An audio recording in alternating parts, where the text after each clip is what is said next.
Hey everybody, in today's video, I'm going to be using Google Gemini to pull in information about these different stock tickers right into this Google Sheets spreadsheet. So I've got the paid version of Gemini and I'm able to use AI prompts right within this spreadsheet to pull in information. So you can do things like pull in stock performance, but of course there's already functions for that. You don't specifically need AI for that. I'm going to go one step further though and ask it to do analysis and pull in information about these stocks. So I'm going to show you how we can set this up. So here in column B, I'm going to set up a field for, let's say, company overview.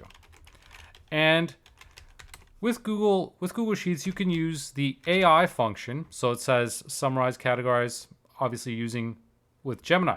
And so I specify a prompt and a range. So it gives me an example. Basically, it's as if you were writing a prompt into, or typing a prompt into Gemini itself. So we could say, provide an overview of this stock and its products and services.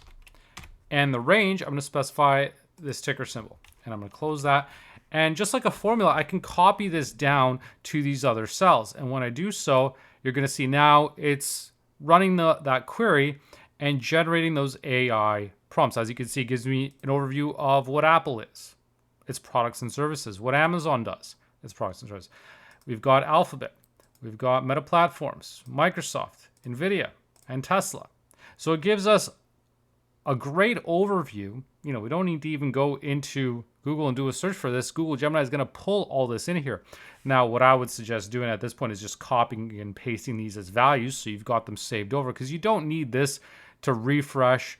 If you refresh your spreadsheet or anything like that, you don't want to have these cells recalculate or anything like that, just because these are going to be static values in here. Now, what about pulling in financial information? Let's say we want to look at their, let's say 2024 revenue, just because right now 2025, a lot of companies are just wrapping up their financials right now. So that information may not still be available for Google Finance. Let's say 2024 revenue. And I'm going to say equals AI. What was this stock's revenue for 2024? And then again, referencing the range and closing that out. And so we're going to have this prompt, obviously. So when it's purple, that tells you that it's in the process of generating this. So it tells us Apple's revenue is 391 billion. We've got Amazon 637. And so we've got Alphabet. So these ones look at first glance to be reasonable. So let's spot check this real quick. Let's look at Apple's revenue. And so if we look here on Yahoo Finance, I've got the revenue for the 2024 fiscal year, so 391.035 billion. So at first glance, it does look to be correct. It matches up with this one. Obviously, you'd always want to double check the data that you're getting from AI, but obviously at first glance, it looks promising, like it's pulling in the right values. Obviously, we've got some discrepancy in formatting here, but overall it's pulling in what look to be the right numbers. Let's also check Amazon, and that too looks to be correct at 637.959 billion, which matches up to this value over here for 2024. Now let's take it a step further and ask it to analyze the stock's most recent quarterly earnings report. So using the AI prompt again, let's say, how did this stock do on its most recent earnings report? And let's take a look. So this could be a bit trickier, but it's pulling in recent news articles, presumably. So let's format this right now to wrap this text around so it's easier to see everything here. So we've got some details here. So we can see Apple reported its most recent earnings on January 29th, 2026, which is correct. Posted an actual earnings per share of 2.84, which beat analyst estimate of 2.66. The stock gained 0.5% the day following the earnings announcement. So again, let's take a look if this is correct. So I've got this article from CNBC dated January 29th, which is when Apple reported its earnings.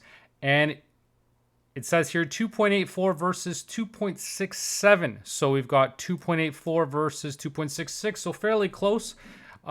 Depending on which estimate it's pulling from. But as you can see, it still gives us the right conclusion that it beat analyst estimates. And so a really a really encouraging sign that, you can use AI to pull in the most recent earnings data and pull in that analysis right within your spreadsheet. You don't even have to look to go to CNBC or somewhere else to pull it in. Now, obviously, you always want to be careful when using AI, just because sometimes it might pull in the wrong data and not pull in the right stock, which I've seen it happen while I was testing this out. So just to keep in mind, you want to do a spot check just to make sure that it makes sense, that these numbers are accurate. But it's a very good sign that you can do a lot of data analysis and pulling in key information right into your Google Sheets spreadsheet. So if you want to pull in financial data, potentially ratios, KPIs, that sort of stuff about these stocks, you can do that and instantly create a great dashboard right within Google Sheets. So that's a wrap for this video. Let me know what your thoughts are, if you have any ideas or suggestions for other things that we could put in this type of spreadsheet tracking your portfolio. Let me know what you think in the comments, and thanks so much for watching. Please be sure to leave a like and subscribe for more videos like this.